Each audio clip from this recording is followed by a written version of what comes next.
Part 1. The Sun Over Dead Plains. The sun over Texas in the summer of 1874 was not a giver of life. It was a hammer, a relentless brass hammer that beat the plains into submission. It pounded the color from the sky, leaving it a bleached, hazy white. It cracked the earth into a mosaic of fissures that looked like the petrified veins of some long-dead giant. The wind, when it stirred, offered no relief. It was the breath of a furnace, carrying the fine red dust of the Llano Estacado and the scorched smell of baked clay. That dust got into everything a man's food, his water, his lungs, and his thoughts. In the midst of this desolation stood Elijah Boone's world, a one-room log cabin he'd built with his own 2 hands, a leaning barn that housed a mule more stubborn than sin, and a 20-acre plot of land that was fighting a losing battle against the sun. At 32, Elijah looked a decade older. The war between the states had carved lines into his face that the Texas sun was now deepening.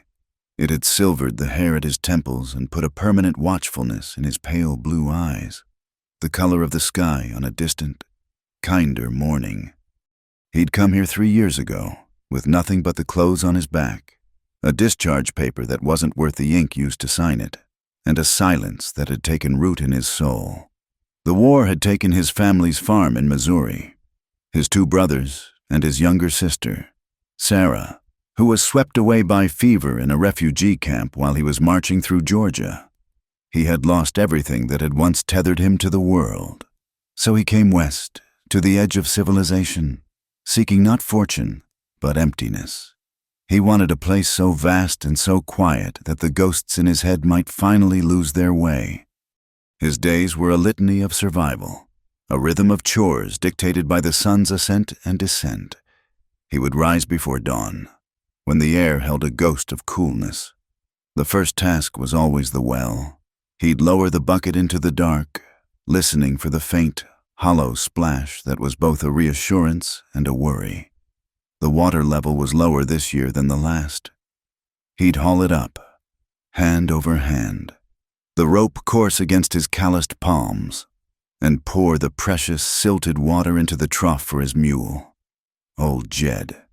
The animal would drink greedily, its soft lips making a sound that was, for a long time, the only conversation Elijah heard most days. After that, there was coffee, boiled over the fire until it was thick and bitter, and a piece of hardtack or a strip of jerky. Then he would walk his fence line, his boots crunching on the brittle grass, his rifle resting in the crook of his arm. The fence was more a suggestion than a barrier, a flimsy line drawn against the immense, indifferent wilderness. It was meant to keep his mule in, not to keep anything out. Nothing out here respected a fence. Not the coyotes that yipped and howled in the blue twilight, not the herds of bison that could still occasionally be seen as a dark, rolling thunder on the horizon, and certainly not the Comanche. Far to the west, the land rose to meet the sky in a series of flat-topped mesas and sharp escarpments. The Llano Estacado, the staked plains, to the settlers in the small, dusty town of Redemption, 20 miles east. It was known by a simpler name, Comancheria. It was a line, not on any map, but burned into the minds of every white man and woman on this frontier. It was the border between their world of fences, Bibles, and property deeds, and another, older world of horsemen, spirits, and the open plain. Elijah had been to Redemption a few times for supplies. He'd sit in the corner of the saloon, nursing a single whiskey, listening to the talk. The stories were always the same, flavored with fear and hatred. Tales of raids, of livestock stolen, of settlers found lifeless in their burned-out homes. The men spoke of the Comanche not as people, but as a pestilence, a savage force of nature that needed to be exterminated. "The only good Injun is a dead Injun," was a phrase passed around as casually as a bottle. Elijah never joined in. He'd just sip his whiskey and watch their faces, hardened by the sun and their own certainties. He had seen enough killing to last a lifetime. He'd fought men who looked just like these, men from his own country, and he'd seen what that kind of certainty did to a man's soul. He harbored no illusions about the Comanche. He knew the danger was real. He had seen the proof of it with his own eyes during his brief stint as an army scout after the war. But he also knew that violence was a language that, once spoken, was difficult to silence. All he wanted was peace, a piece of land and a measure of quiet. He wanted to be left alone by the world of men, both white and red. But the quiet he sought was elusive. The vast, empty landscape had a way of turning a man inward, forcing him to confront whatever he had carried with him into the wilderness. For Elijah, the silence was filled with a single, searing memory. It was a ghost that the Texas sun could not bleach away. It had happened a year before he settled here, during his time scouting for the cavalry. They had been tracking a small band of Comanche raiders who had struck a freight wagon. The trail led them to a series of rocky canyons. The command was given by a young, ambitious lieutenant who saw glory in every shadow. They rode into the canyon at dawn, guns blazing. It was a chaotic, brutal affair. The air filled with gunpowder smoke, the screams of men, and the terrified whinnying of horses. It was not a battle. It was a massacre. The Comanche band was small, mostly old men, women, and a few young boys. They were caught completely by surprise. Elijah, sickened by the slaughter, had focused on rounding up the horses, trying to stay on the periphery of the violence. Then he saw her, a young Comanche girl, perhaps 15 or 16, darting from behind a rock, trying to make a run for the safety of the higher cliffs. She was swift and desperate. In the same instant, one of the soldiers, a boy from Ohio with fear-crazed eyes, raised his rifle. He was taking aim at her. No Elijah had shouted, his voice swallowed by the din. He did the only thing he could think of. He raised his own pistol and fired into the air, a loud crack meant to startle the soldier, to make him flinch and spoil his aim. The soldier did flinch.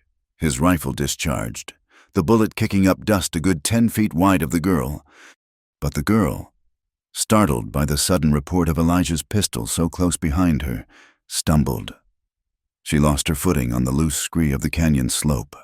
For a heart-stopping second, she was suspended, her arms flailing. Before she fell, she didn't just fall, she tumbled, a terrible, rag-doll descent down the steep, rocky incline. She came to rest in a crumpled heap at the bottom, unnaturally still. By the time Elijah got to her, it was too late. There was no mark on her, no sign of a bullet wound. Her neck was broken. The young soldier from Ohio had clapped him on the shoulder later, grinning. Good thinking, Boone. Scared her right off her feet. Saved me a bullet. Elijah had said nothing. He just walked away. The girl's still, silent face burned into his memory. He hadn't pulled the trigger that killed her, but he felt the weight of her death as if his action, meant to save her, had sealed her fate. It was a cruel trick of circumstance, a piece of cosmic irony so bitter it soured his tongue to even think about it.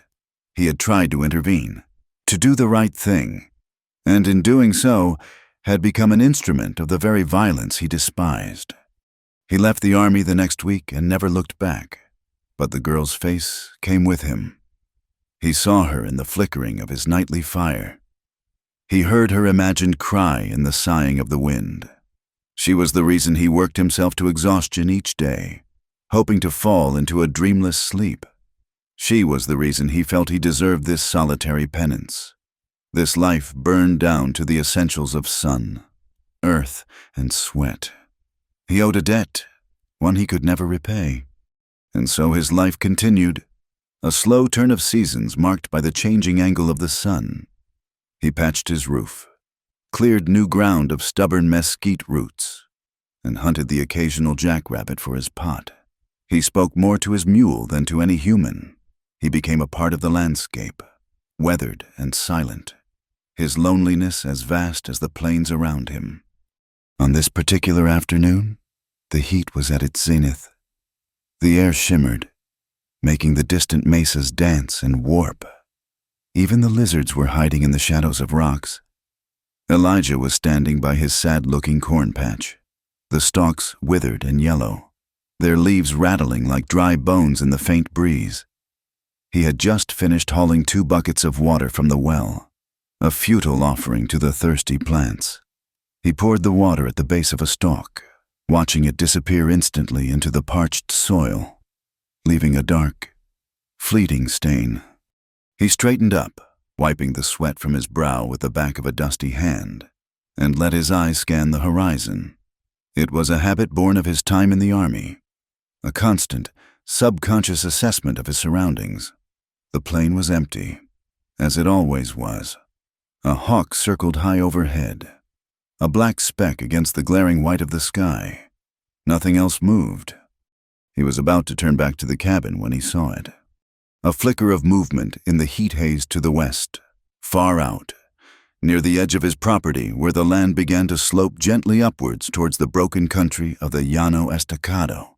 He squinted, his eyes watering from the glare. At first, he thought it was a coyote, or perhaps a pronghorn antelope, its shape distorted by the shimmering air. But it was moving too slowly, too erratically. He stood perfectly still, his hand resting on the worn stock of the rifle he always carried. He watched as the shape slowly, painfully, resolved itself. It was not an animal, it was human, a lone figure, stumbling, lurching through the oppressive heat. They were walking as if drunk, taking a few desperate steps before swaying, catching their balance, and forcing themselves onward. From this distance, he couldn't make out many details, only that the person was slender and dressed in buckskin. But he knew. Out here, coming from that direction, there was only one thing it could be: Comanche. A cold knot formed in his stomach, a feeling that was equal parts fear and something else, something deeper. His first instinct was the instinct of any settler on this frontier to retreat into the cabin, bar the door, and wait with his rifle ready. A lone Comanche was often a scout, a precursor to a larger raiding party. But he didn't move. He kept watching. The figure stumbled again, this time falling to its knees. For a long moment, it remained there, a dark shape against the baked red earth. Elijah thought they might not get up again. But then, with what looked like a final, monumental effort, the figure pushed itself back to its feet and staggered a few more paces before collapsing completely, face down in the dust. The hawk continued its lazy circles overhead. The sun beat down. The wind whispered through the dead corn stalks. For a full minute, Elijah stood frozen, his mind a battlefield of conflicting impulses, the warnings from the men in town, the memory of raids and violence, his own deep-seated desire to be left alone. All of it screamed at him to ignore what he had seen. Let the plains claim what they would. It was not his business. But then, another image pushed its way through, the face of a young girl, her eyes wide with fear, stumbling on a rocky slope. The memory was so vivid, so sharp, it was like a physical blow. He had failed to save that girl. He had stood by and watched her fall. He looked back at the still form lying under the relentless hammer of the sun. He didn't know if it was a man or a woman, a warrior or a child.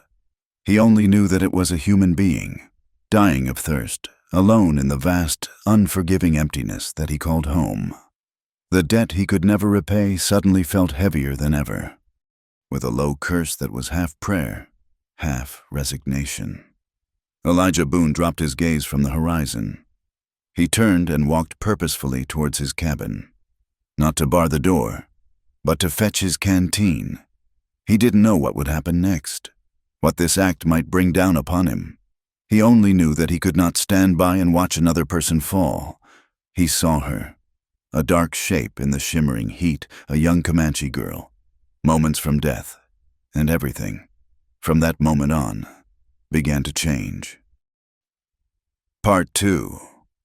Water for a stranger. The walk from the cabin was a journey across a frying pan.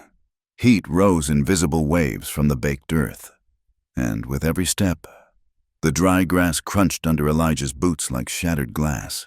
He carried his rifle in his left hand, its wooden stock smooth and familiar, and the heavy, sloshing canteen in his right. The canteen felt like an anchor, pulling him toward a fate he hadn't chosen but could no longer avoid. Fear was a cold stone in his gut, a stark contrast to the fire of the air he breathed. But the memory of the falling girl was a spur at his back, pushing him onward. As he drew closer, the details of the fallen figure sharpened. The buckskin was worn and stained with travel. A beaded pouch was tied at the waist, and one moccasin had a tear near the sole.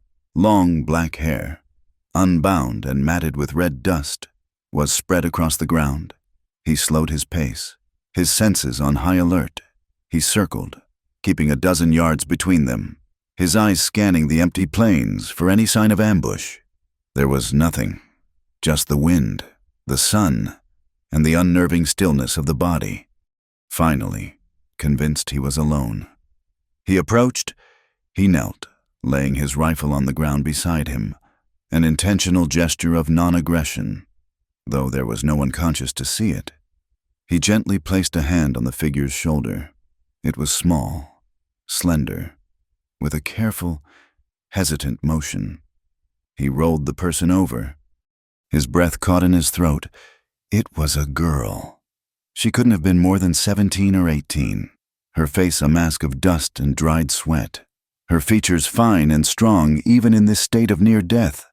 Her lips were cracked and swollen, a faint, dark line of dried blood tracing a fissure in the lower one. She was unconscious, her breathing shallow and ragged, a faint, desperate rasp.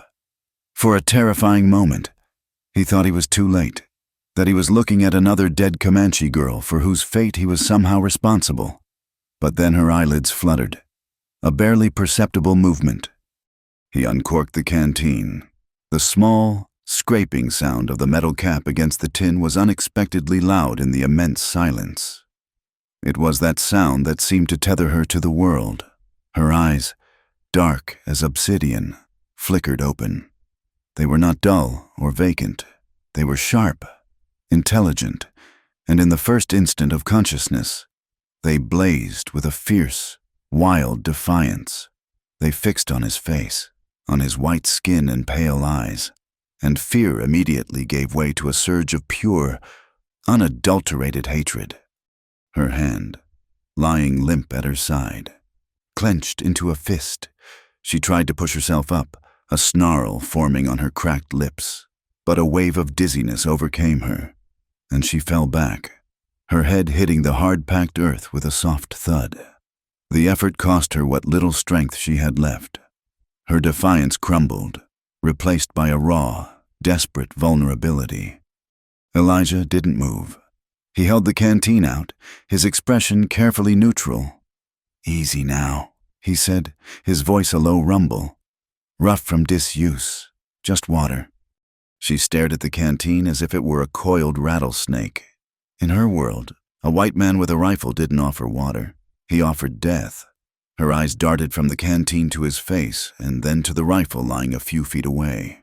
Suspicion, deep and ingrained over generations of bloodshed, hardened her gaze. Elijah understood. He slowly brought the canteen back, poured a little of the precious water into his palm, and drank it himself, letting her watch. He then extended it again, holding it steady, his arm outstretched in the space between them, a bridge between two worlds that had only ever known war. For a long, tense moment, the world seemed to hold its breath. The only sounds were the whisper of the wind and the girl's ragged breathing. She watched his eyes, searching for the trick, the lie. She found none. What she saw was a deep, weary sadness, a sorrow that seemed to echo her own exhaustion. Slowly, hesitantly, she gave a slight, almost imperceptible nod. He shuffled closer on his knees. "Slowly," he cautioned, as much to himself as to her. He propped her head up with one hand, the back of her neck hot and gritty against his palm. He brought the lip of the canteen to her mouth. The first touch of water on her lips made her flinch.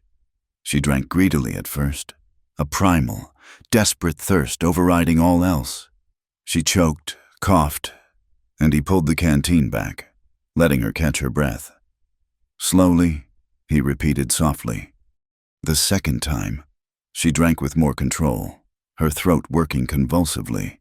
He could feel the life flowing back into her, a subtle but palpable change. The tension in her shoulders eased. The wild, cornered animal look in her eyes softened into a profound, bone-deep weariness. He let her drink until she turned her head away, her thirst finally sated for the moment. A single drop of water clung to her chin, a perfect, crystalline sphere. As she tilted her head back, it caught the fierce afternoon sun, refracting the light into a tiny, brilliant star. In that one, luminous point of light, Elijah saw not a Comanche, not an enemy, but a human soul pulled back from the brink. It was a symbol of hope so pure and so potent it almost made his knees buckle. It was a moment of grace in a godless land. She slumped against his arm, her strength completely gone. She tried to speak, but only a dry, rasping sound emerged. She pointed a trembling finger to the southwest, her eyes filled with a new urgency, a new fear. He didn't understand the gesture, but he understood the look. She was running from something. He knew then that his choice was made. He couldn't leave her here. The sun would finish its work within the hour, or the coyotes would come with the dusk. To save her life with a drink of water only to abandon her to the elements was a cruelty he could not stomach. He had to take her back to the cabin. The thought sent a fresh wave of fear through him. Bringing a Comanche into his home was not just a risk.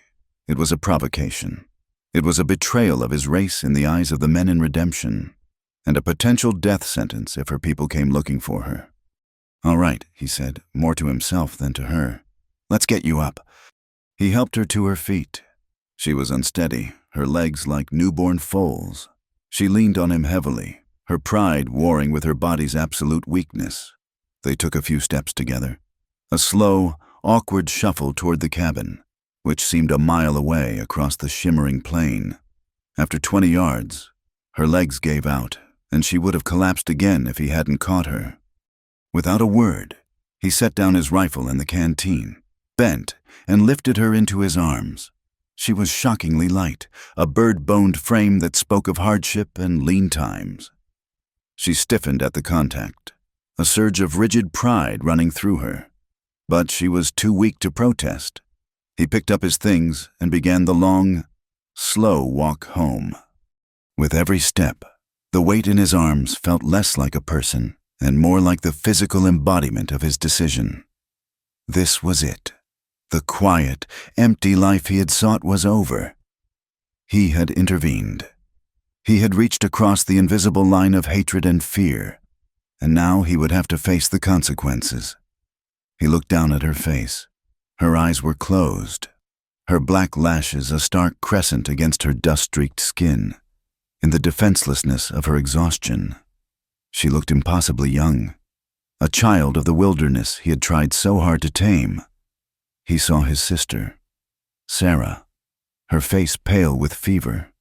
He saw the girl from the canyon, her body broken at the bottom of the cliff. They all blurred into one. Back inside the cool, dim cabin, he gently laid her on his own narrow cot. The sudden transition from the blinding glare and oppressive heat outside was a shock. For a moment, she seemed to disbelieve her surroundings. Her eyes opened and darted around the small, sparse room, taking in the rough-hewn log walls, the stone fireplace, the few pots and pans hanging from pegs, the worn leather-bound Bible on his small table. It was a foreign world, the den of her enemy. The fear and suspicion returned to her gaze, but it was blunted by exhaustion. Elijah moved to the water bucket by the door and ladled some into a tin cup. He brought it to her. She took it from him, her hands trembling slightly, and drank it down, her eyes never leaving his face.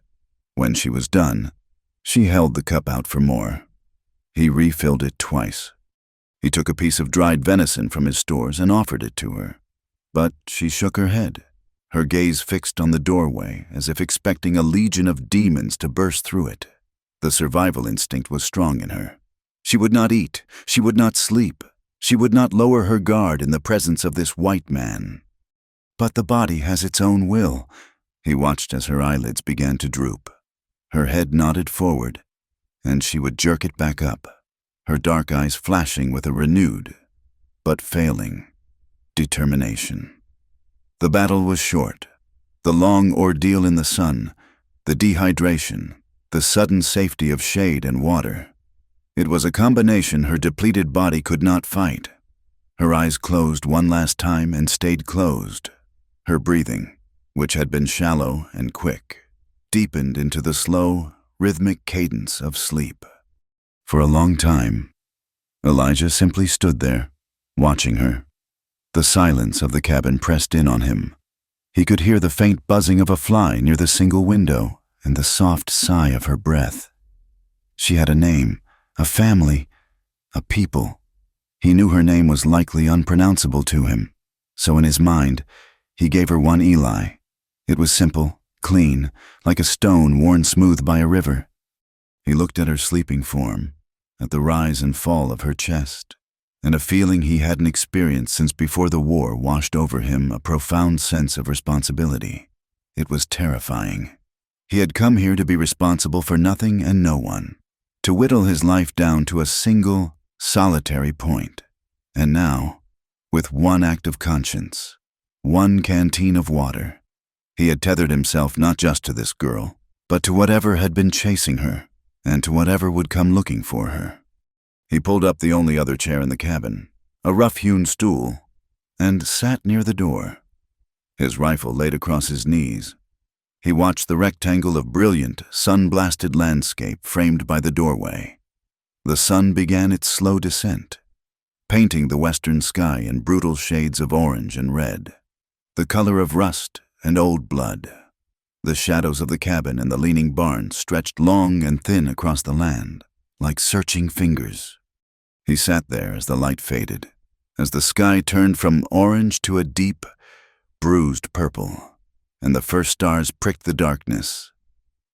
Eli slept on, lost in a deep, healing sleep, oblivious to the turmoil in the man who had saved her. Elijah did not sleep. He watched, and he waited. He listened to the night sounds, the yip of a distant coyote, the chirp of crickets, the sigh of the wind. Every sound was a potential threat, every shadow a potential enemy. He had given water to a stranger, an enemy. He had done what he believed was right, but he had a cold, sinking feeling that in this unforgiving land, doing the right thing was often the surest way to get yourself killed.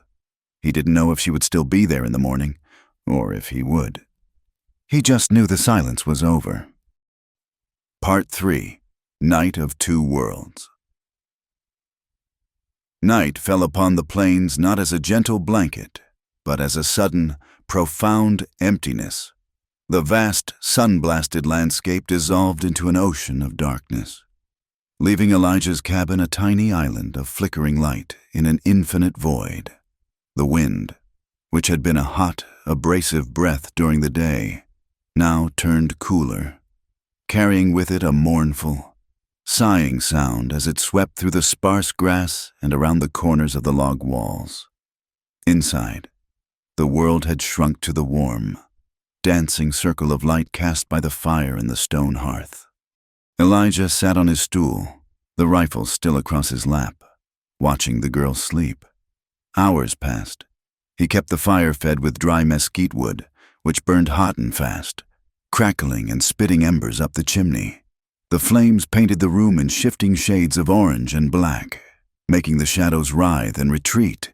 In this flickering light, the sleeping girl's face seemed to soften, losing the hard edges of fear and defiance, leaving only the quiet vulnerability of youth. It was well past midnight when she began to stir. Her awakening was not sudden, but a slow, cautious return from the depths of exhaustion. It began with a faint furrowing of her brow.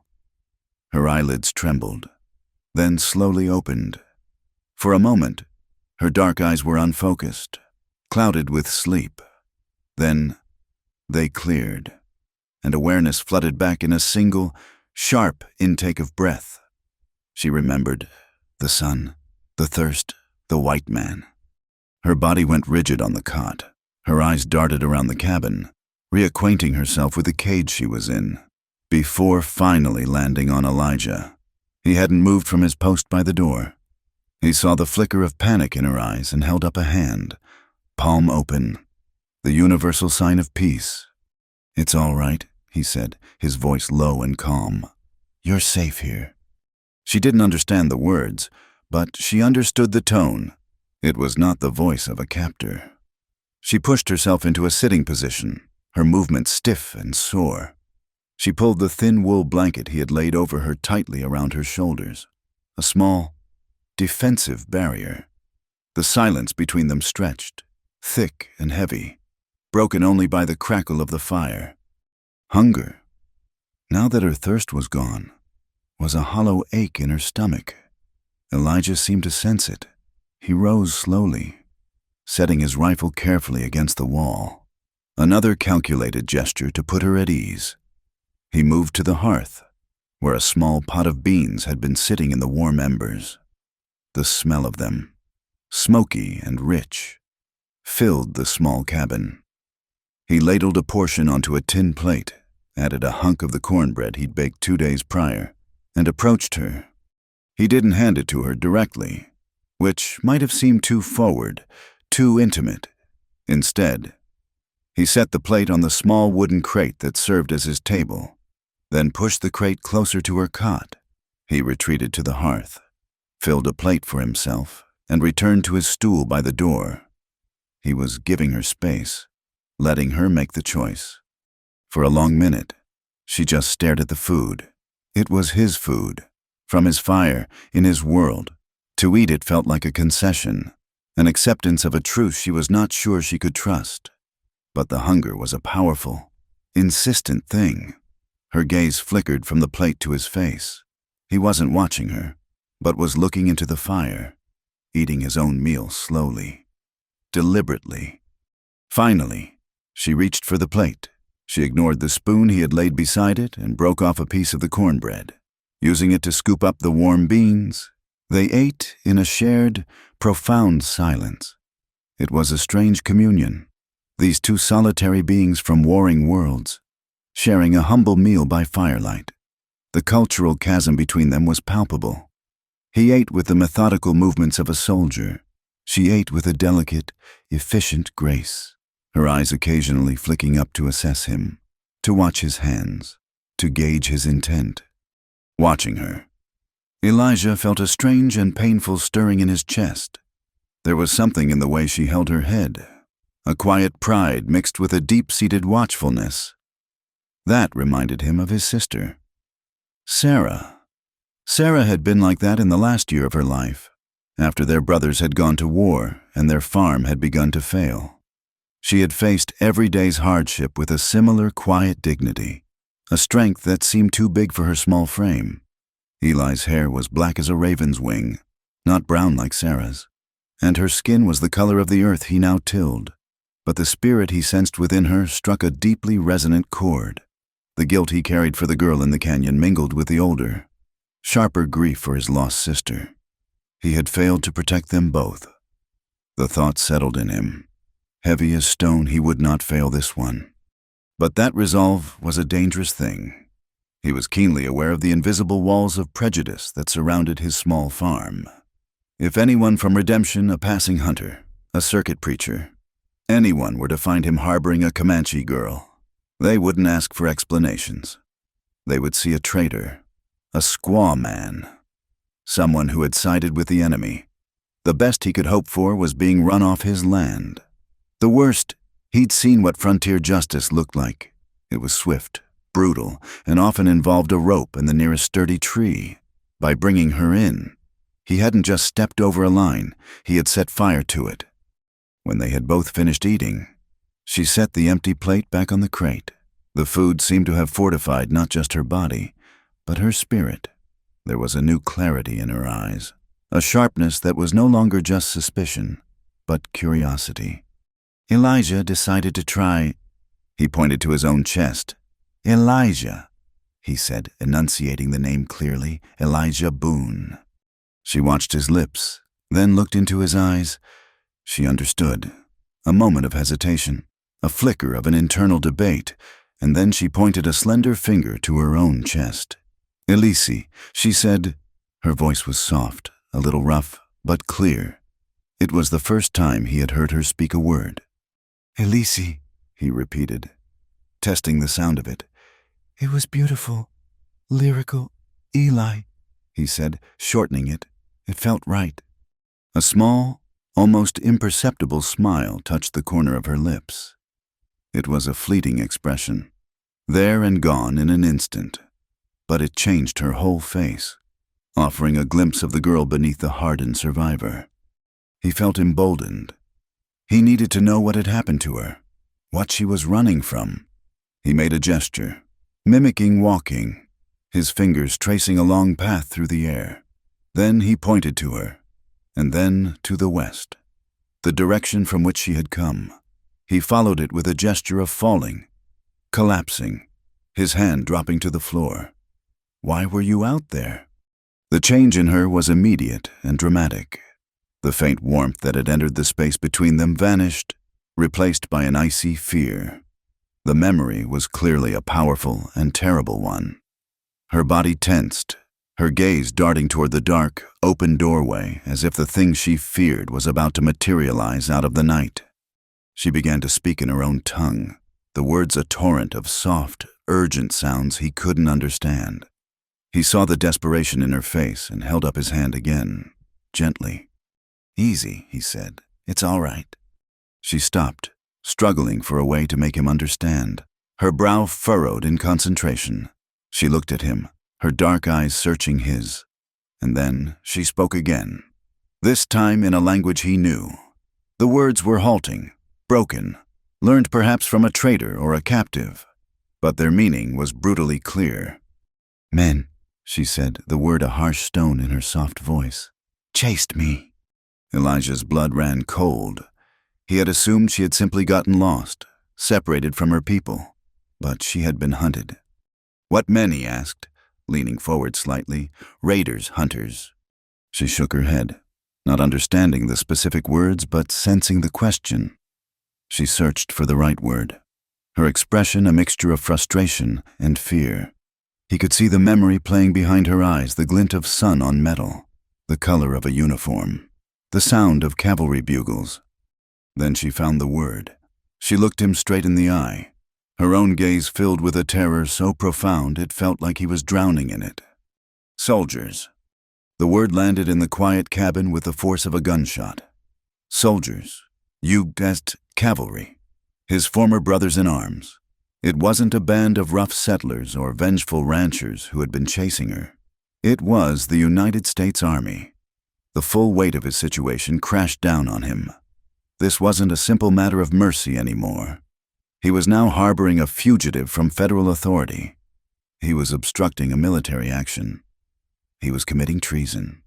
A heavy, suffocating silence descended, filled only by the spitting of the fire. The flames leaped and danced in the hearth, a wild, living thing in the center of their two still worlds. It was a spark of warmth and life. Yes, but it was also a fragile, temporary thing, surrounded on all sides by a vast and dangerous darkness. Eli, whose real name was Elise, watched him, her expression unreadable. She had given him her truth, a truth that could get them both killed. The act of telling, of forcing the foreign words from her throat, seemed to have drained the last of her energy. Her shoulders slumped. The blanket slipped from one of them. Her eyelids grew heavy again. This time, when sleep came for her, she did not fight it. She curled up on the cot, facing the warmth of the fire, and was still. Elijah remained on his stool, the empty plate forgotten in his hands. The single word she had spoken echoed in his mind. Soldiers, the men he had served with, the uniform he had worn. He pictured the ambitious lieutenant from the canyon, the boy from Ohio with the fear-crazed eyes. He knew what they were capable of. He knew the cold, brutal logic of their war against her people. He felt a deep, chilling dread creep into his bones. What had they done that made this one girl flee, alone, into the merciless expanse of the plains? He got up and walked to the open doorway, peering out into the impenetrable blackness.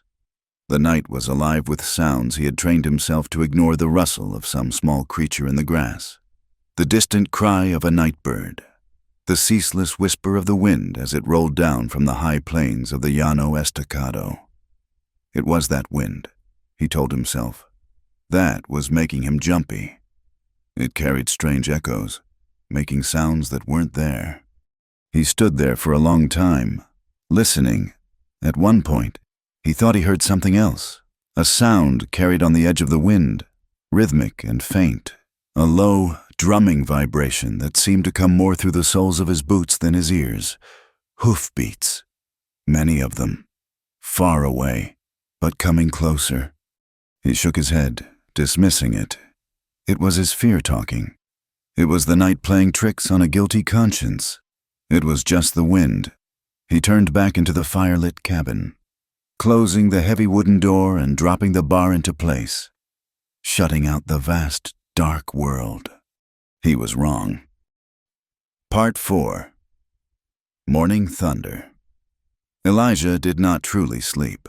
He drifted in a shallow, restless state, somewhere between a soldier's watchfulness and a deep, soul-level exhaustion. He lay on the hard-packed earth floor near the hearth. The fire burned down to a bed of glowing red embers, his rifle a cold, heavy comfort beside him. Eli Alisi slept soundly on the cot, a dark, still shape in the gloom. It was in that gray, liminal hour just before dawn, when the night is at its blackest and coldest, that he became aware of it. It was not a sound at first, but a feeling, a low, persistent vibration that hummed up through the ground, into the log walls of the cabin, and into his own bones. It was the feeling of distant thunder, but there were no clouds in the sky. He sat up, instantly awake, every nerve ending tingling with an alarm he had not felt since the war. He held his breath, listening. The vibration grew, resolving itself into a sound, a low, rhythmic drumming, like 1,000 heavy heartbeats, hoofbeats. He scrambled to his feet and moved silently to the cabin's single, small window, a square cut into the logs covered by a stretched piece of oiled hide. He pushed the hide aside a fraction of an inch and peered out. The land was still cloaked in darkness, but a faint, pearlescent gray was beginning to outline the mesas on the western horizon.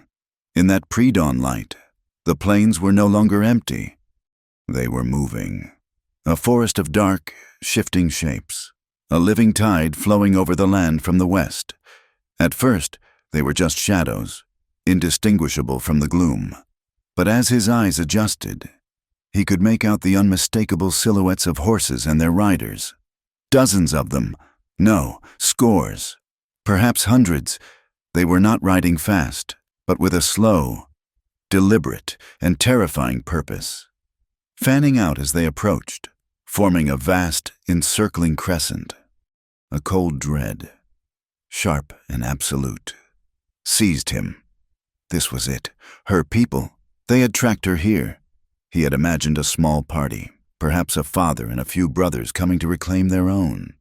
He had not imagined this. This was not a search party. This was a war party. He backed away from the window, his heart hammering against his ribs. He looked at the girl, still sleeping, oblivious. A bitter, furious thought struck him. Had she led them here, was her collapse a ruse, a trick to find a lone, vulnerable homestead? The thought was ugly, and he tried to push it away, but the evidence was undeniable. He had taken in a stray, and the whole pack had followed. The drumming grew louder, closer. Now he could hear the other sounds, the creak of leather, the soft jingle of bridles, the occasional snort of a horse. The air itself seemed to grow thick, heavy with a palpable menace. He grabbed his rifle, his knuckles white on the stock. He had 15 rounds for the Winchester and 6 for his Colt. It was a laughable defense against the army that was now taking position around his home. He was a dead man. The only question was how long it would take. He moved to the door and braced his shoulder against it, as if his own meager weight could hold back the tide. He felt a grim, fatalistic calm settle over him.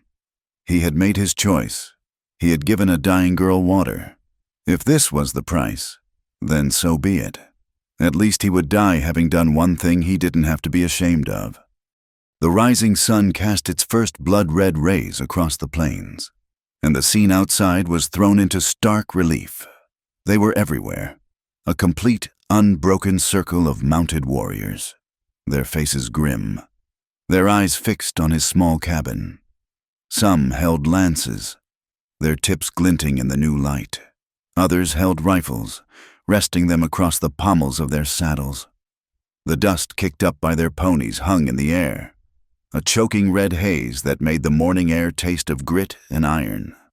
The world had shrunk to this single, besieged point. It was the sudden silence that was most unnerving. The hoofbeats stopped. The circle was complete. They just sat there on their ponies, watching, waiting. The oppressive quiet was more terrifying than any war cry. It was this silence that woke Elise. She sat up on the cot, not with a start, but with a slow, dawning awareness, like an animal sensing a change in the wind.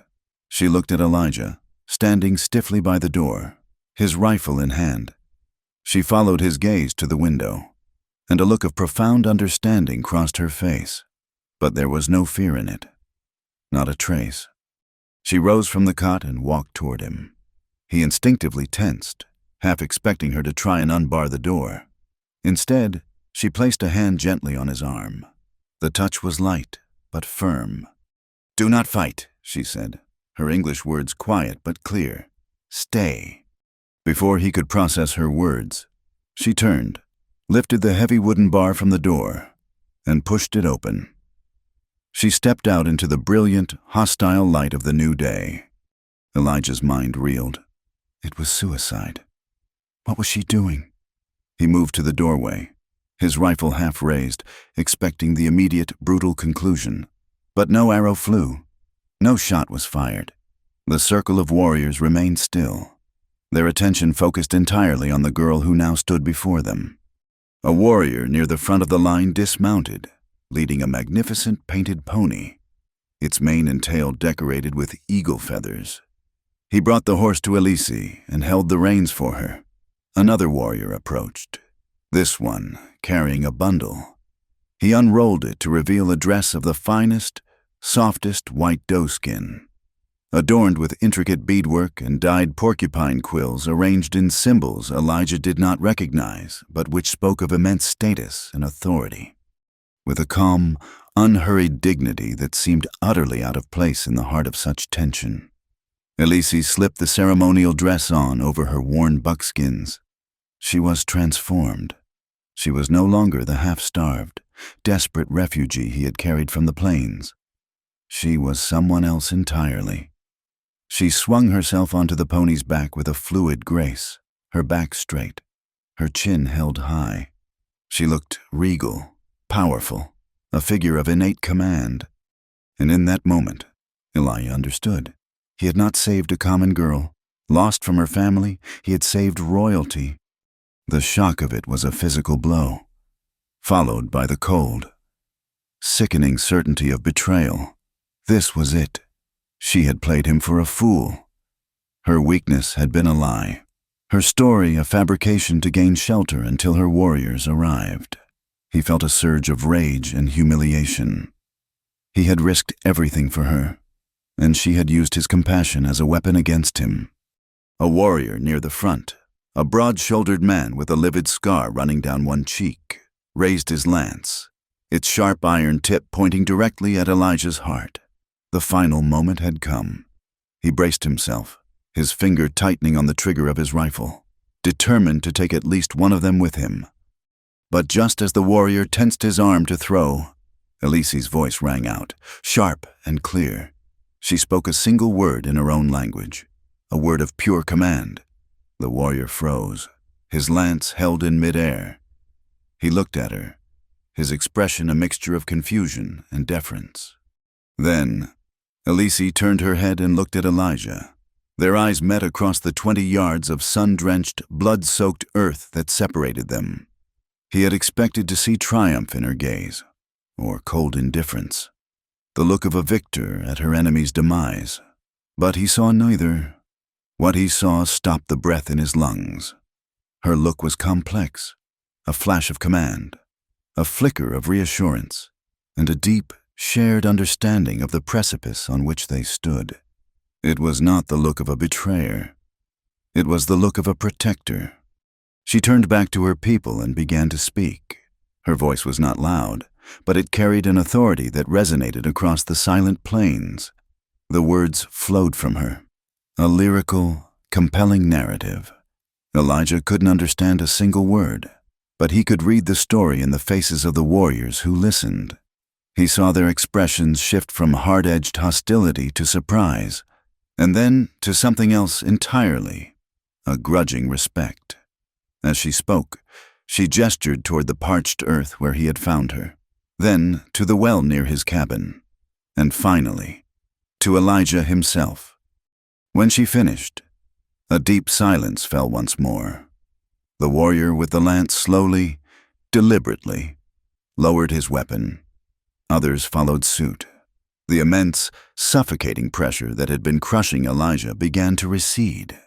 An older warrior, his face a mask of deeply etched lines that spoke of 100 battles and 1,000 sorrows, urged his horse forward. His hair was streaked with gray, and he wore a magnificent eagle feather headdress that cascaded down his back. He radiated an aura of immense power and weary dignity.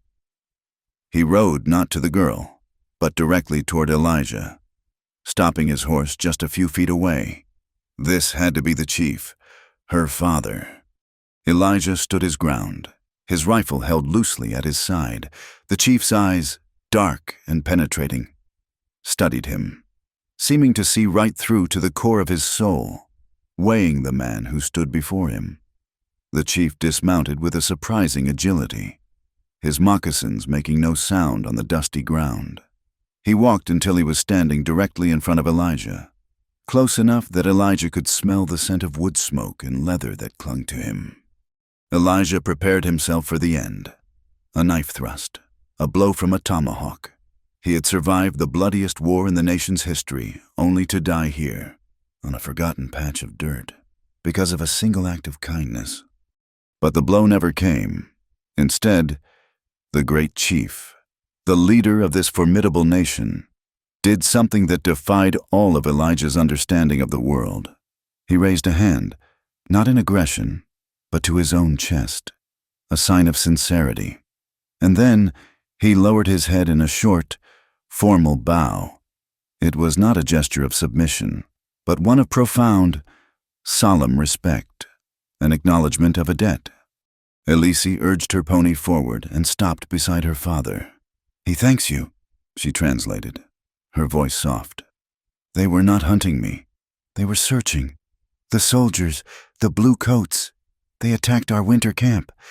Many were lost. I was separated in the chaos. For 2 days, I ran. They had given me up for dead." She looked from her father's stoic face to Elijah's stunned one. "You gave water to a thirsty Comanche girl," she said, her voice dropping to a near whisper. "You did not know she was Elise, daughter of Chief 10 Bears. You gave life back to his daughter. For this, there is a debt. For this, you will not be harmed."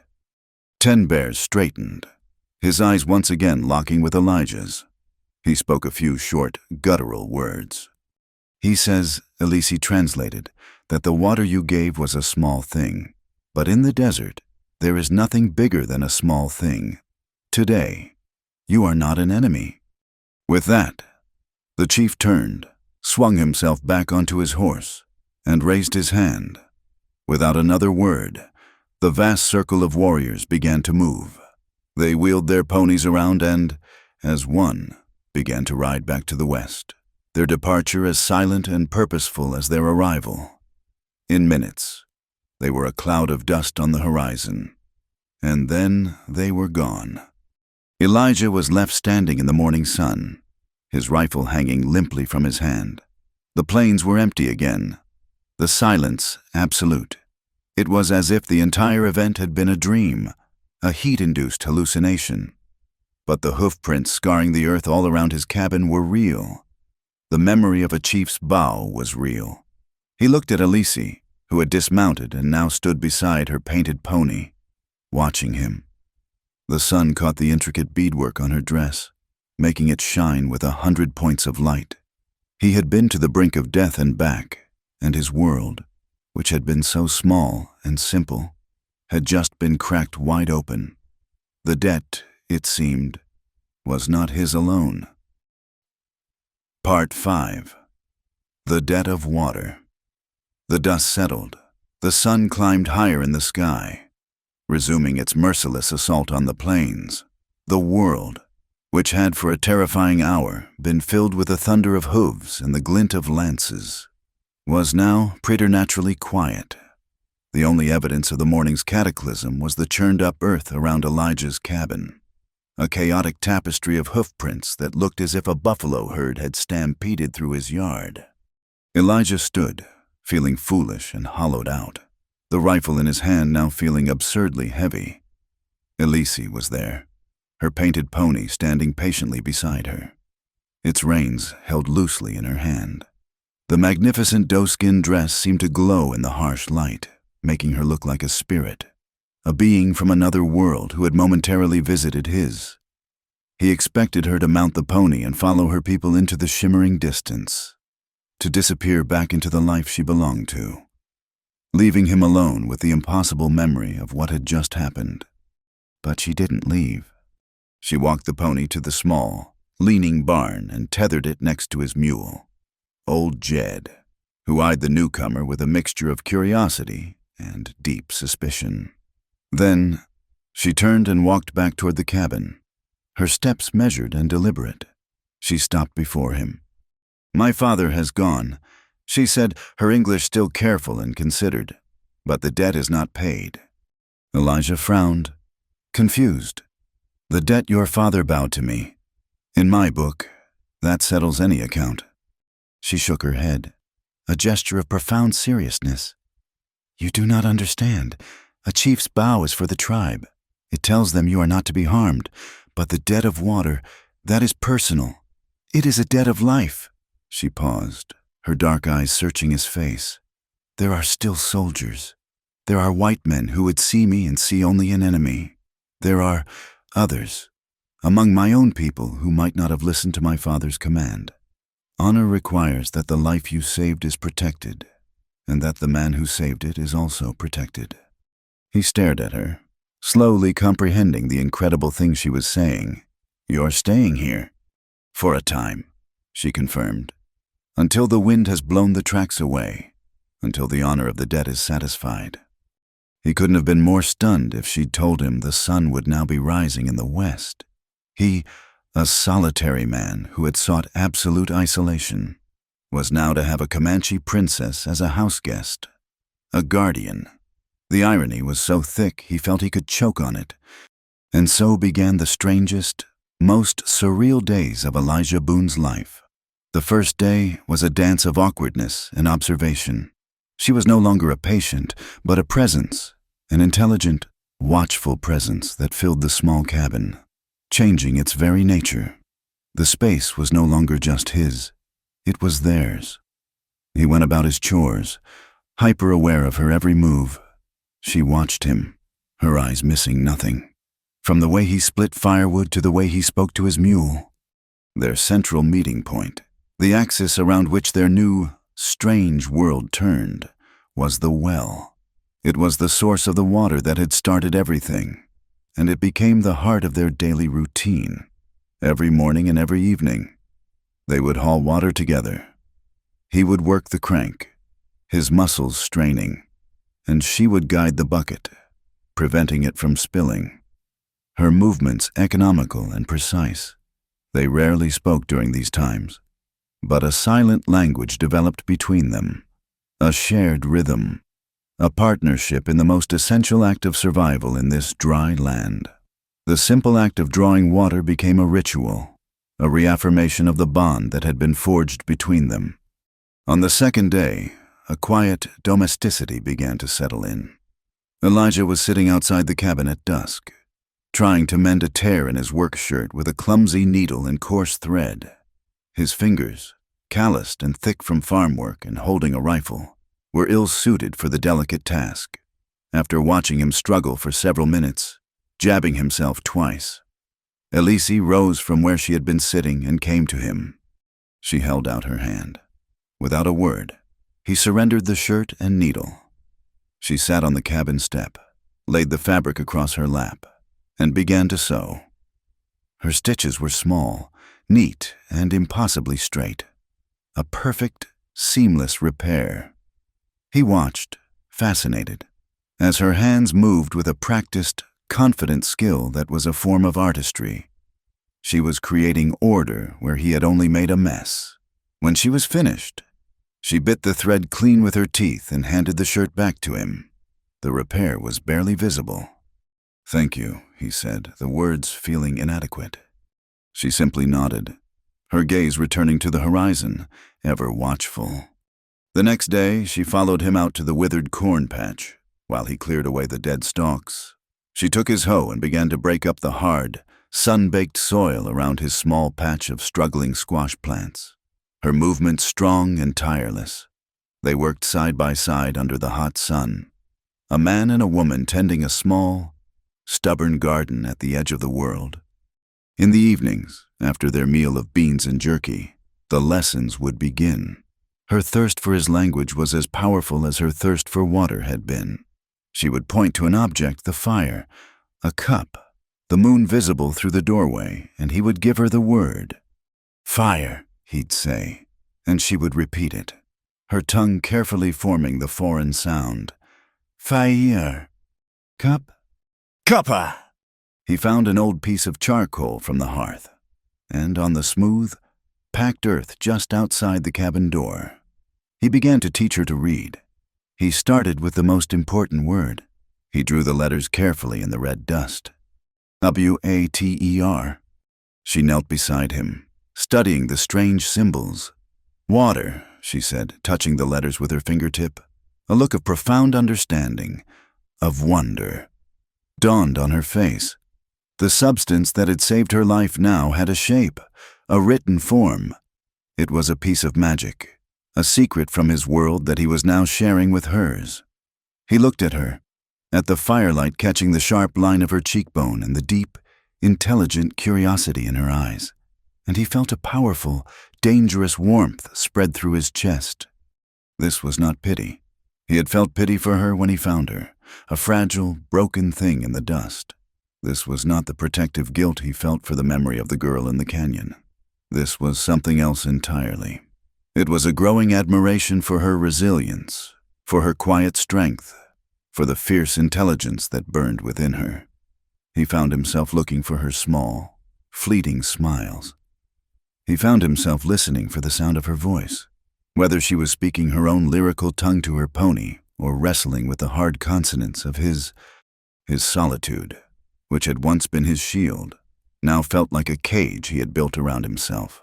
Her presence was breaking it open. He had come here to forget what it meant to be connected to another human being. And now, this girl, this impossible girl, was teaching him all over again. The realization terrified him. Love, in this place, between two people like them, was not a comfort. It was a death sentence. It was a story with no good ending. He knew it, and yet he could feel it taking root in his heart, as stubborn and determined as the squash plants in his garden. On the fourth evening, the air was still and warm. A full moon was rising, bathing the plains in a soft, ethereal silver light. They sat on the steps of the cabin, the day's work done. The quiet between them was no longer awkward, but comfortable, familiar. "You are a good man, Elijah Boone," she said, her English becoming more fluid with each passing day. He gave a short, bitter laugh. "There are plenty, on both sides of the mountains. Who would argue that point right now? You are sad, she observed. Not as a question, but as a statement of fact. Your eyes, they look at things that are not here. You have ghosts. Her perception was so direct, so sharp, it caught him off guard. No one had ever spoken to him with such simple, piercing honesty. I have my share, he admitted, his voice low. The war, she asked. He nodded. The war, and other things. He thought of the girl from the canyon, her ghost a constant, silent companion. Elise was quiet for a long moment, her gaze on the vast, moonlit horizon. My people have ghosts, too, she said softly. The bluecoats. They left many new ghosts at our winter camp. My mother is one of them. The simple, devastating confession hung in the air between them. He finally understood the deep sorrow that he sometimes saw in her eyes, a sorrow that mirrored his own. They were both survivors of massacres, haunted by what they had lost. The invisible line that separated a UN soldier from a Comanche warrior seemed to dissolve in that shared admission of grief. They were just a man and a woman, carriers of their own private wars. He didn't know what to say, what comfort he could possibly offer. So he said nothing, and his silence was its own form of understanding. She turned to look at him, her face illuminated by the moonlight. Her expression was soft, her eyes full of a wisdom that seemed far beyond her years. You carry your ghosts like a heavy coat in the summer, she said. It is a weight that will kill you slower than the sun. She reached out and laid her hand on his arm. Her touch was warm, her fingers resting lightly on the coarse fabric of his mended shirt, the very shirt she had repaired. You gave me life, she whispered, her voice barely audible above the chirping of the crickets. She leaned closer, her breath warm against his cheek. Maybe I can give you yours back. And then she kissed him. It was not a kiss of passion, but one of profound, startling tenderness. Her lips were soft, hesitant, a question asked in the moonlight. It was fleeting, a brief, wild, and utterly impossible moment. For an instant, there was no settler, no Comanche, no past, no future. There were only two lonely souls, finding a moment of grace in a world that had offered them none. When she pulled back, her eyes were wide, as if she were as surprised by her own action as he was. The air between them crackled with the unspoken, the simple, quiet world they had built over 4 days had just become infinitely more complicated and infinitely more dangerous. The debt of water had been paid with a shared meal, a mended shirt, and a few spoken words, but this new transaction, this fragile, tentative kiss, had just created a debt of a different kind, one that might demand a much higher price. Part 6. The Burning Crossroads. The kiss in the moonlight did not break the tension. It sanctified it. For 2 more days, a new and fragile awareness existed between them. A silent, humming wire of unspoken feeling was stretched taut across the small space of the cabin. They moved around each other with a new, delicate choreography of stolen glances and hands that brushed by accident and lingered for a fraction of a second too long.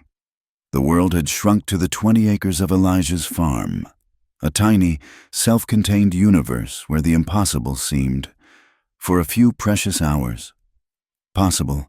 They were on borrowed time, and they both knew it. The end of that time came on the 3rd day after the kiss. It arrived not with the thunder of a war party, but with the casual, careless intrusion of the world they had tried to keep at bay. Elijah was at the well, his back to the open plains, hauling up the midday bucket of water. Elise was inside the cabin, grinding corn into meal with a stone mortar and pestle she had fashioned. The air was still heavy with the promise of a late afternoon thunderstorm that was building in the west. He heard the sound of laughter first, a rough, male sound that was utterly alien to the quiet he had grown accustomed to. He froze, his hand tight on the rope. He turned slowly and saw them. 3 men on horseback, not more than 100 yards away, riding up the gentle slope toward his farm. They were not soldiers. They were dressed in buckskins and sweat-stained hats, carrying long rifles, trappers or hunters, their gaunt, bearded faces burned by the sun. His blood ran cold. He had a single, desperate thought, Eli. He dropped the rope, the bucket clattering back down into the darkness of the well, and sprinted for the cabin. "Inside, stay down," he yelled, his voice a harsh rasp. But it was too late. Elise, alerted by the sound of the riders, had come to the doorway.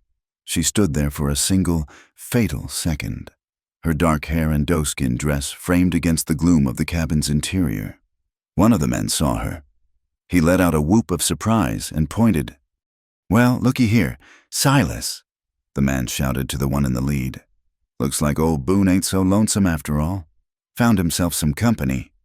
The lead rider, a tall, raw-boned man with cold, pale eyes, reined in his horse. His gaze flickered from Elise to Elijah, and his thin lips curled into a sneer of contempt. "A squaw," he spat, the word an indictment and a sentence all in one. "I heard this land was empty. Didn't know it was being defiled." Elijah reached the cabin door and shoved Elise back inside, placing himself between her and the riders.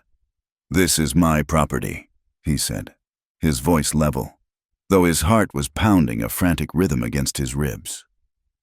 "State your business and move on." Silas dismounted, his movement slow and deliberate, radiating a self-righteous menace. The other two followed his lead, fanning out, their rifles held ready. "Our business," Silas said, his voice a low, dangerous drawl, "is with a man who'd betray his own kind, a man who'd lay with the heathen filth that killed our women and children." "She was dying," Elijah said, his hands held open at his sides, trying to de-escalate a situation that was already past the point of no return. "I gave her water. That's all." He gave her water. The third man, a short, stocky fellow with a greasy beard, cackled. "I bet you gave her more than that. You traitor." "You're on my land," Elijah repeated, his voice hardening. "I'm telling you to leave." Silas laughed, a dry, humorless sound. "Your land, boy. You forfeited any claim to Christian land when you let that thing into your home. We're here to deliver a little frontier justice, a cleansing." He nodded to his men. "Get him." They came at him fast. Elijah got one good punch in, a solid right hook that sent the stocky man stumbling back. But the other two were on him. They were strong, wiry men, and he was outnumbered. They wrestled him to the ground, the dust filling his mouth and nose. He fought, a desperate, silent struggle. But it was useless. They pinned his arms behind his back and dragged him to his feet. Silas walked to Elijah's own clothesline, took down the rope, and began expertly fashioning a noose.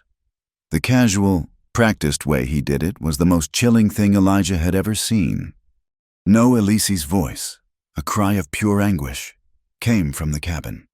She tried to run out, but the stocky man grabbed her, his hand tangled in her hair, and threw her back inside.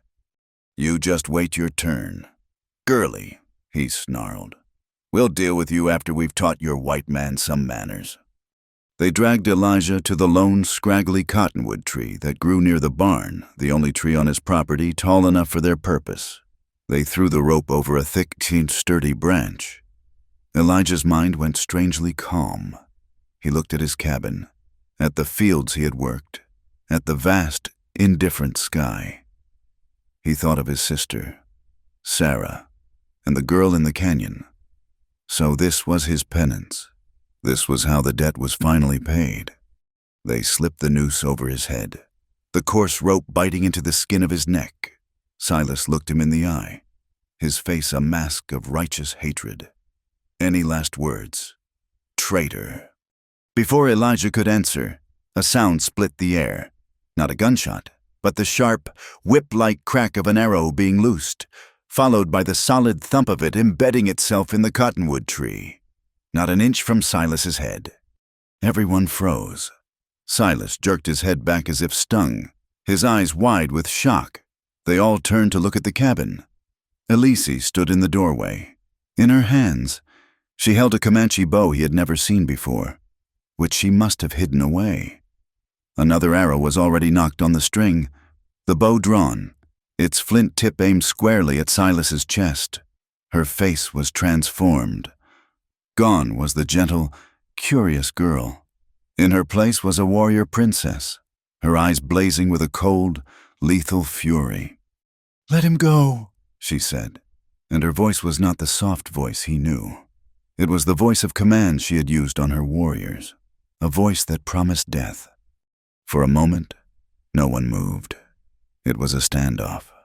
3 rifles against 1 bow, but her stillness, her absolute focus, was terrifying. The 2 men holding Elijah looked at Silas, waiting for his order. Silas stared at Elise, a new, calculating look in his eyes. He slowly, deliberately, pulled a pistol from his belt. "You might get me." "Girl," he hissed, "but you won't get all of us. And when you're done, your man here is still gonna hang." Elijah saw the flicker of indecision in her eyes. Silas was right. She couldn't save him. A desperate, wild idea seized him. "Eli, run," he yelled, putting all his force into it. "Get out of here." Now he kicked backwards, struggling against the men holding him, trying to create a diversion. His struggle gave her the opening she needed, but she didn't run. With a cry that was half rage, half grief, she loosed the arrow. It wasn't aimed at Silas, but at the rope holding Elijah, just above their hands. The arrow sliced through the taut fibers. The men, startled, let go. Elijah fell to his knees, gasping, tearing the noose from his neck. In the same instant, Elise dropped the bow, turned, and disappeared back into the cabin. A second later, she reappeared. This time with Elijah's own Winchester rifle in her hands. She levered a round into the chamber and fired a shot into the dust at Silas's feet. The hunters, completely unnerved by this turn of events, scrambled for cover. "Elijah, come!" she screamed. He didn't need to be told twice. He scrambled to his feet and ran for the barn. She laid down 2 more covering shots, forcing the hunters to stay down, before sprinting after him. Inside the barn, they worked with a frantic, silent understanding. He threw a saddle on his mule while she untied her pony. As they led the animals out the back of the barn, a new, terrible light began to flicker. Orange flames were beginning to lick at the dry log walls of the cabin. The stocky man, in a final act of spite, had thrown a torch onto the roof. "No," Elijah whispered, stopping for a second, watching his home, his world, begin to burn. Everything he had built, everything he had worked for, was turning to smoke and ash. 3 years of his life, consumed by fire. "Elijah, we must go," Elise urged, grabbing his arm. He looked from the burning cabin to her face, her eyes wide and pleading, illuminated by the destructive flames, and he felt nothing. No emptiness, no despair. The cabin was just wood. The fields were just dirt.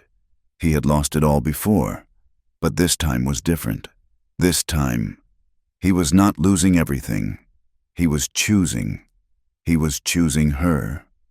He chose the living soul beside him over the dead wood of his past. He swung himself onto Jed's back, and together they galloped away from the farm, heading west toward the broken, rocky sanctuary of the Llano Estacado. Behind them, the fire grew, a furious orange beacon against the darkening sky, a funeral pyre for the life Elijah Boone had once known. They rode hard for hours, pushing the animals, pushing themselves, putting as much distance as possible between them and the burning crossroads of their lives. The storm that had been threatening all day finally broke. The sky opened up, and a cold, driving rain began to fall, turning the dust to mud and soaking them to the skin in minutes. They were forced to take shelter in a narrow, rock-strewn canyon, finding a shallow overhang that offered minimal protection from the deluge. They huddled together in the darkness, shivering, the sound of the rain and the rushing of a newly formed stream at the canyon floor filling the world. The adrenaline had faded, leaving them both trembling with exhaustion and reaction. They destroyed it all, Elijah said, his voice a hoarse whisper. Everything. Elise moved closer, putting her arms around him, trying to share her warmth. It was just a house, she said softly. Your life is not a house. He looked at her in the deep gloom, her face a pale oval, her hair plastered to her skin. He saw the cut on her cheek where the stocky man had struck her. He saw the fierce loyalty in her eyes, the courage that had saved his life, and the love he had been trying to deny, to suppress, finally broke free, a torrent as powerful as the rain that was lashing the canyon. They almost killed you, she whispered, her voice breaking. Because of me. No, he said, his voice thick with emotion. He put his hand on her cheek, his thumb gently stroking her rain-wet skin. They almost killed me because they are filled with hate. You are the reason I am alive. You are the reason I want to be alive. The words, once spoken, could not be taken back. They were a confession, a declaration made in the heart of the storm. He saw the tears well in her eyes, mingling with the rain on her cheeks. I was born to hate your people, she said, her voice choked with tears. And you were born to hate mine, but I do not hate you, Elijah Boone.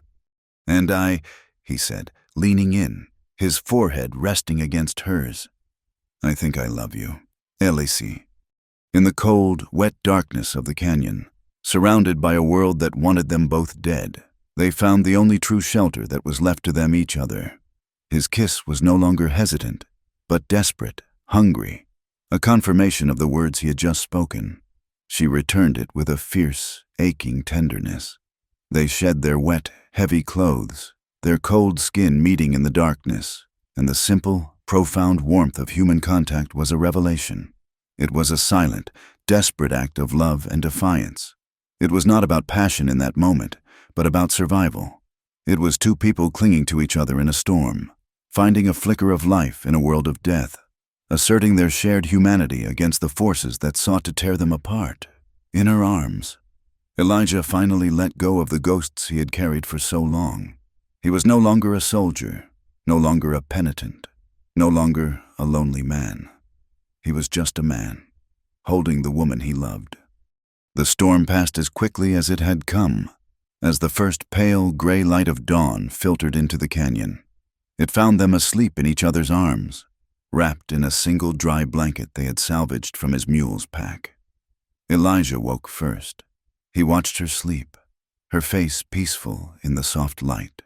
The world outside was washed clean, the air crisp and cool.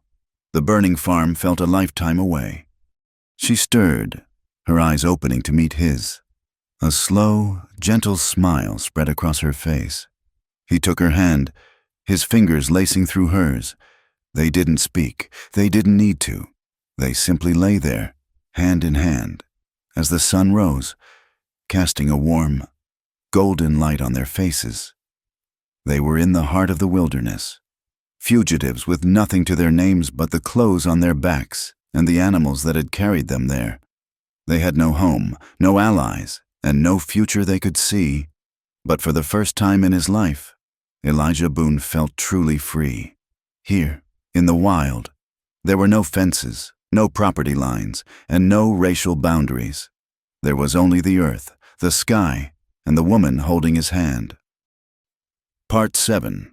Dust and Blood.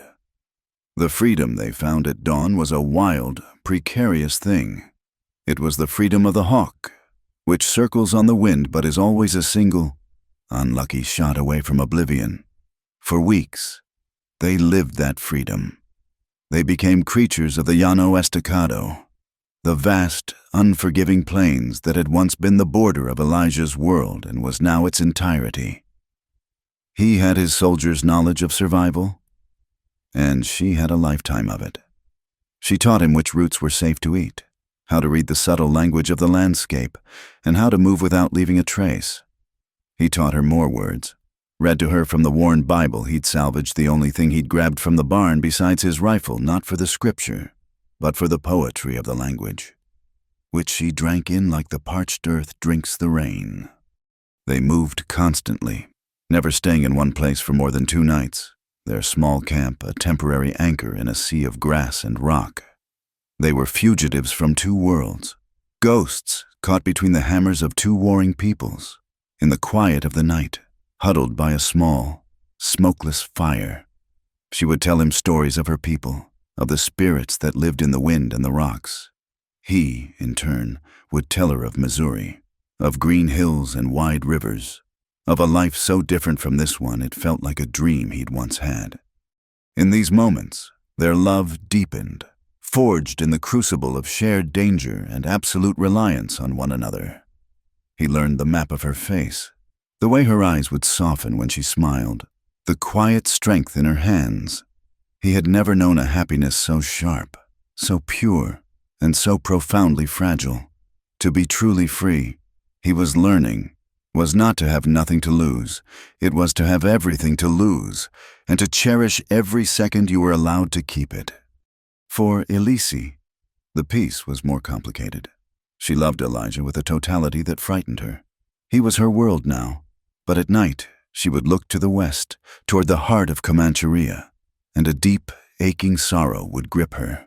She had chosen this man, this life, but in doing so, she had turned her back on her father, her duty, her very identity.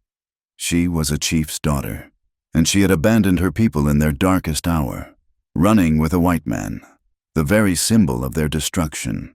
The conflict was a constant, silent war within her, a battle between the woman she was and the woman she was supposed to be. The first sign that their borrowed time was running out came as a smudge of dust on the northern horizon. They were camped in a series of broken canyons, a maze of red rock and sheer cliffs. Elijah saw it first. He had been standing watch on a high ridge, and the sight of that dust cloud, too organized, too deliberate to be bison, sent a familiar, cold dread through him. He scrambled back down to their hidden camp. "Riders," he said, his voice low and urgent. "A dozen, maybe more, moving fast." Elise was instantly on her feet, her face a mask of controlled calm. She climbed the ridge with him, her eyes far sharper than his, scanning the plains. She watched for a long time, her body rigid. "Comanche," she finally said, and the word was filled with a pain that lanced his heart. "It is a war party. They are led by Kono, the one you would call Black Hawk. He was to be my husband." The personal nature of the pursuit made it infinitely worse. This wasn't just a random patrol. This was a mission. They were hunting her. They had come to reclaim what they saw as their stolen property, to erase the shame of a chief's daughter who had chosen an enemy over her own.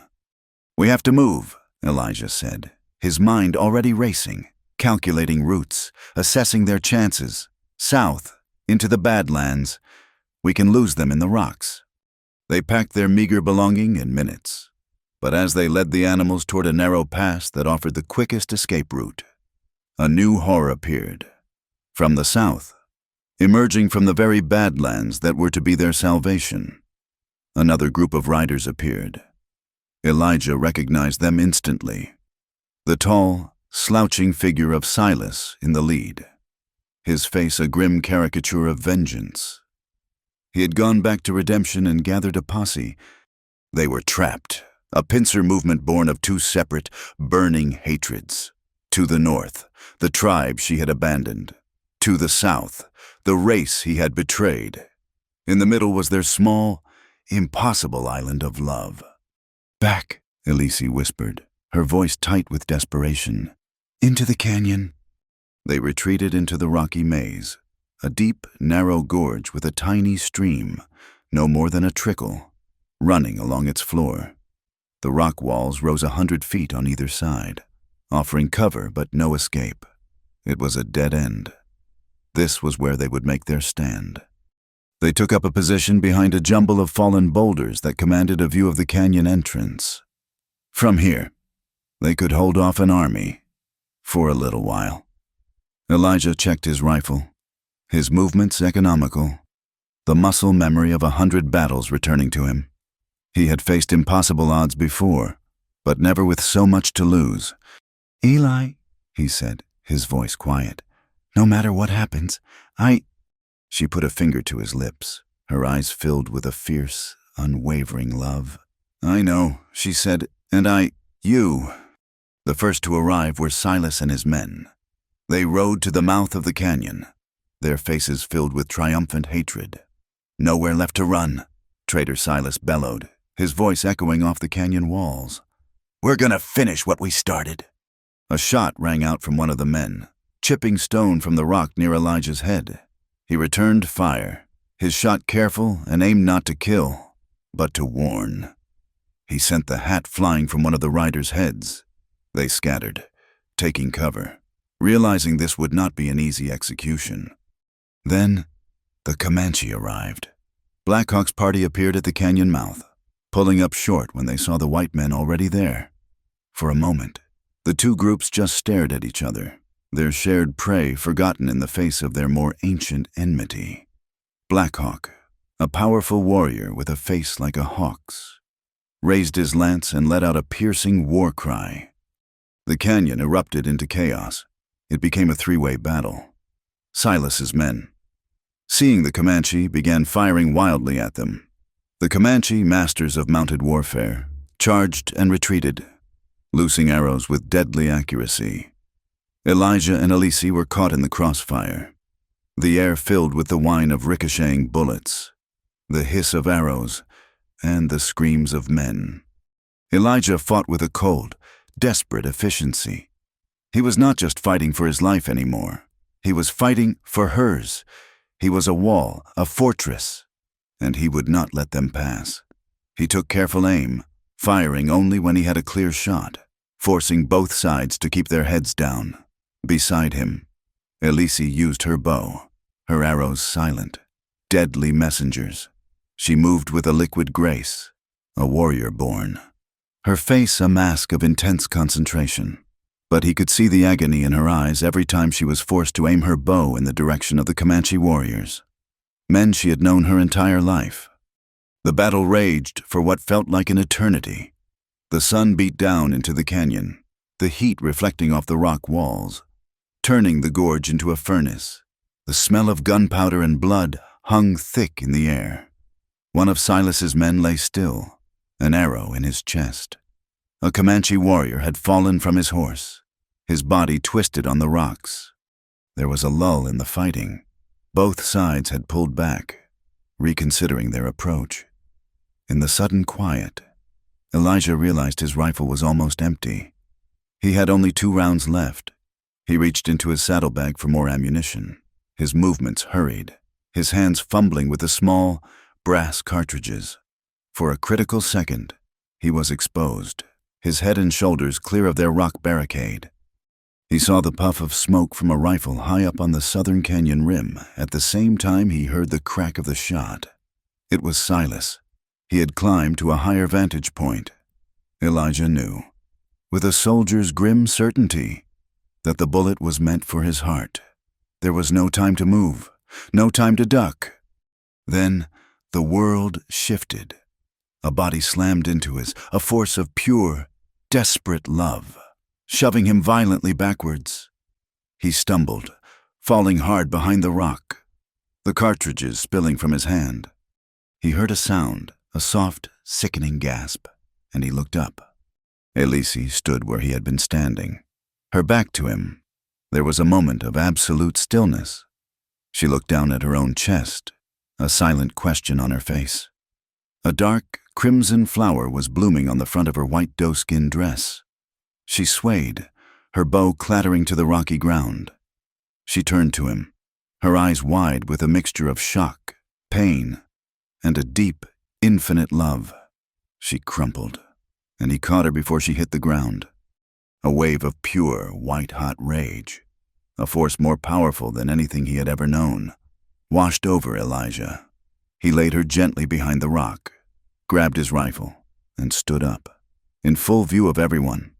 He let out a roar of pure, primal grief and fired his last 2 shots toward the rim where Silas was, not caring if he hit anything, just needing to answer the violence that had stolen his world. Perhaps it was the sight of the fallen girl, or the sound of Elijah's unearthly cry. But the spirit of the fight seemed to die in that moment. From the canyon mouth, Black Hawk stared, his face a mask of horror and regret. He had come to reclaim his bride, not to see her slain by a white man's bullet. He raised his hand, shouted a command, and his warriors wheeled their ponies and galloped away, melting back into the plains. On the rim, Silas, having seen his vengeance completed, also retreated, disappearing from view. The canyon fell silent. The only sounds were the trickle of the stream and Elijah's own ragged, sobbing breaths. He scrambled back to Elise. He gathered her into his arms, cradling her, rocking her gently. The bullet had gone clean through. There was nothing he could do. He carried her the few feet to the edge of the small stream and knelt in the shallow water, holding her close. The water, so clear a moment before, began to run red as her life flowed out of her, mingling with the current. The image was a brutal, heartbreaking echo of their first meeting. Then, he had given her water to save her life. Now, her life was returning to the water. She looked up at him, her face pale, but her eyes were clear, filled with a peaceful, unwavering love. She raised a weak hand to his cheek. He was crying, tears streaming down his face, hot and useless. "Don't cry," she whispered, her voice a faint, reedy sound, a pale imitation of the voice he loved. A small, sad smile touched her lips. "You gave water. Now I return it."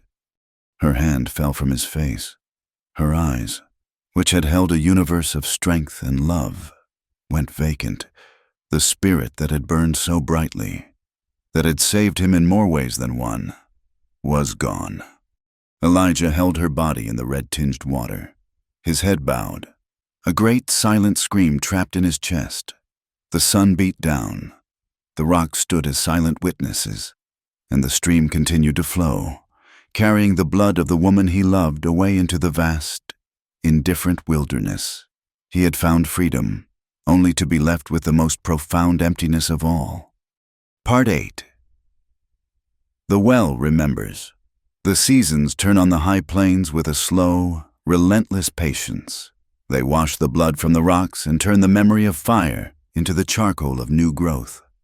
5 years, 5 cycles of blistering sun and biting wind, of spring wildflowers and autumn dust. 5 years since the canyon fell silent. Elijah Boone's farm stood once more. It was not the same as it had been. The cabin was sturdier, the logs more carefully notched and sealed, the stone hearth built wider and deeper. The barn still leaned, but it leaned on a new, stronger foundation. The fields were larger, and in the small patch by the cabin, squash and corn grew in neat, determined rows. He had rebuilt it all, board by board, stone by stone, with the quiet, obsessive focus of a man building not a home, but a monument. He lived alone. The men from Redemption left him be. They had heard the story from Silas, a wild, embellished tale of a traitor who got what was coming to him when his squaw was killed in a Comanche raid. They saw Elijah now as a man touched by madness and tragedy, a pariah who had paid the ultimate price for his transgression. They saw the emptiness of his farm and felt their judgment had been served. They left him to his ghosts. Elijah did not mind. The solitude he had once sought out of fear, he now embraced as a sacred trust. He was a keeper of a memory, and it was a memory that required stillness and quiet to honor properly. He was older now, the silver at his temples having claimed more territory, the lines on his face a map of sun and sorrow. But the haunted, hunted look was gone from his eyes. In its place was a profound, unshakable calm. The quiet of a man who has lost everything and has found, in that absolute loss, a different kind of peace. He had learned that true freedom was not an absence of tethers, but the strength to carry the ones that mattered. He was tethered to this land, to this sky, and to her. Elise was everywhere. She was in the neat, straight stitches of the shirt he still wore, the one she had mended. She was in the taste of the cornmeal from the stone grinder she had made. She was in the silent language of the hawk that circled overhead. He had buried her body in the canyon where she fell, beneath a pile of stones to keep the scavengers away. But he had brought her spirit back here, to the place where their story had begun. The heart of the farm was the well. He had dug it deeper, lined its walls with flat, carefully chosen river stones, and built a sturdy new housing for the crank and rope. It was a source of clear, sweet water, a promise of life in a land that so often dealt in death. And beside the well, there stood a single, large, flat stone he had hauled for 3 days from the rocky escarpments to the west. He had spent an entire winter chipping away at it with a hammer and an old chisel, his breath pluming in the cold air, until the letters were carved deep and true. The inscription was simple, for no memorial could ever contain the truth of what she was. It read, "Elise water for life." He would sit there in the evenings, on the bench he had built facing the stone, and watch the sun set. He didn't speak to her, not in words. He didn't need to. Their conversation had gone beyond language. It was in the shared memory of a moonlit kiss, of a desperate flight, of a final, heartbreaking whisper. He had given her life with water, and she, in turn, had given him a reason to live. Even in her absence, she had taken his ghosts and given him a single, sacred memory in their place. He understood now that his penance was not to suffer, but to remember, to live a life worthy of the one she had given for him. One afternoon, in the full heat of a late summer day, he was drawing water for his small garden when he saw the figure. It was a child, a girl of perhaps 7 or 8 years, walking alone from the west. She was dressed in worn buckskin, her small face smudged with dust, her black hair in 2 neat braids, a Comanche child. 5 years ago, the sight would have sent a jolt of pure terror through him. He would have run for his rifle, his mind screaming of scouts and war parties. But Elijah did not move. He simply stood by the well, his hand resting on the crank, and watched her approach. There was no fear in him. The capacity for that kind of fear had been burned out of him in a canyon filled with dust and blood. The girl stopped a respectful distance away, her dark, serious eyes taking in the cabin, the barn, and the strange white man standing by the well. She was hesitant, a wild, shy creature, poised for flight. She clutched a small, empty water skin in her hands. Elijah offered a slow, gentle smile.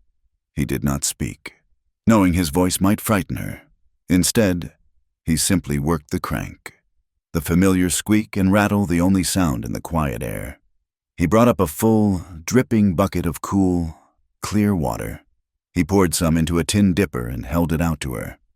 She watched him, her gaze flickering from the dipper to his face, and then to the carved stone beside the well.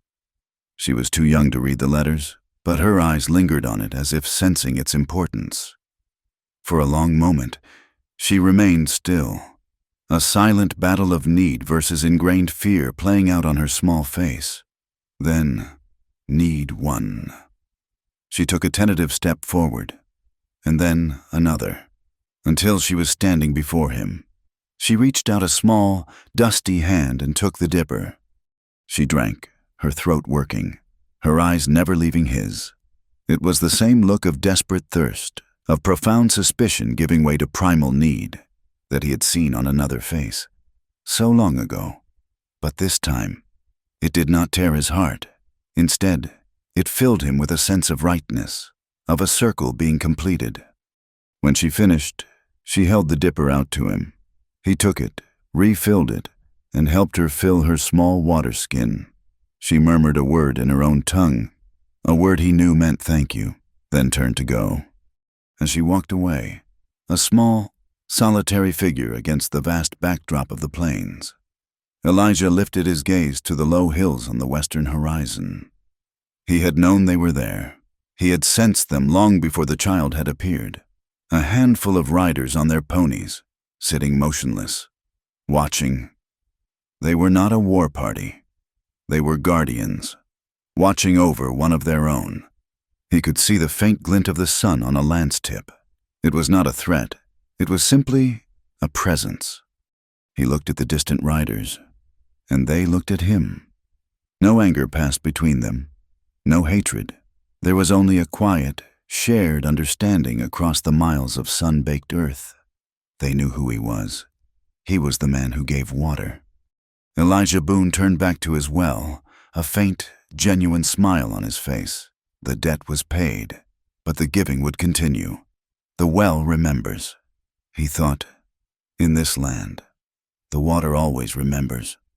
Thank you so much for listening to our story. We'd love to know where in the world you're tuning in from, so please drop a comment below to say hello and share your thoughts. If you enjoyed this tale, please consider subscribing to our channel, Wild West Tales, and giving this video a like for extra support. Hitting that hype button helps more than you know, allowing these stories to be heard by a wider audience. We appreciate every single one of you.